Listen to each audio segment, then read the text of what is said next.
राष्ट्रपति नेतृत्वको सरकारले अघिल्ला सरकारका निर्णयमाथि अनुसन्धान अघि बढाउँदै पूर्व पदाधिकारी तथा शीर्ष नेतामाथि कारबाही प्रक्रिया तीव्र बनाएपछि प्रमुख वामपन्थी दलहरूबीच फेरि सकाइएको प्रयास सुरु भएको छ। संसद र सडक दुवै मोर्चामा सरकारको विरोध गर्ने तथा आगामी स्थानीय तह र प्रदेशसभा निर्वाचनमा चुनावी तालमेल गर्ने विषयमा एमाले र नेकपाका शीर्ष नेताहरूबीच औपचारिक छलफल भइरहेको स्रोतहरूको दाबी छ। सरकारले सम्पत्ति शुद्धिकरण, भ्रष्टाचार तथा विभिन्न राजनीतिक निर्णयहरूसँग सम्बन्धित अनुसन्धानलाई अघि बढाएसँगै पूर्व प्रधानमन्त्री केपी शर्मा ओली र पुष्पकमल दाहाल प्रचण्ड सकार्यतर्फ अग्रसर देखिएका छन्। राजनीतिक विश्लेषकहरूले यसलाई सरकारको दबाव, कमजोर चुनावी परिणाम र घट्दो जनसमर्थनपछि वाम शक्तिहरूको अस्तित्व जोगाउने प्रयासका रूपमा व्याख्या गरेका छन्। हालै मदन भण्डारीको 75औं जन्मजयन्तीका अवसरमा आयोजित कार्यक्रममा एमाले अध्यक्ष ओली, नेकपा संयोजक दाहाल, माधव कुमार नेपाल र झलनाथ खनाल एउटै मञ्चमा देखिँदै वाम एकता र सहकार्यको आवश्यकता औल्याएका थिए। नेताहरूले लोकतन्त्र, संविधान र राष्ट्रियताको रक्षाका लागि वाम तथा लोकतान्त्रिक शक्तिहरूबीच सहकार्य आवश्यक भएको बताएका छन्। ओलीले सरकारका गतिविधिलाई प्रतिगमनतर्फ उन्मुख भएको आरोप लगाउँदै सबै लोकतान्त्रिक र वाम शक्तिहरू एकजुट हुनुपर्ने धारणा राखे।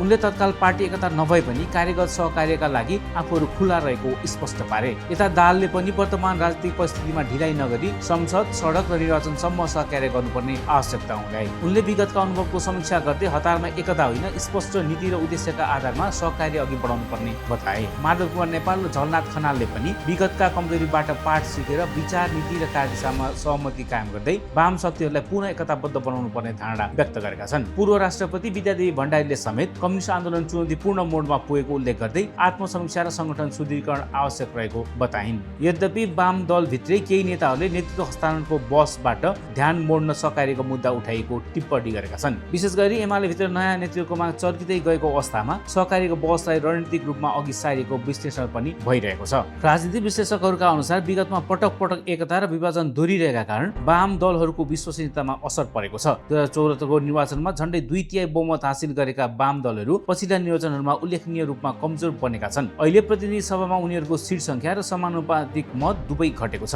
यसै कारण आगामी निर्वाचन अघि मत विभाजन रोक्ने, संगठनलाई पुनः सक्रिय बनाउने र सरकार विरुद्ध साझा राजनीतिक एजेन्डा तयार गर्ने उद्देश्यसहित वाम दलहरू सहकार्यको बाटो खोजिरहेका छन्। तर विगतका अनुभव, नेतृत्व बीचको अविश्वास र आन्तरिक शक्ति सङ्घर्षका कारण यो सहकार्य कति टिकाउ हुन्छ भन्ने प्रश्न भने अझै खुला नै रहेको छ।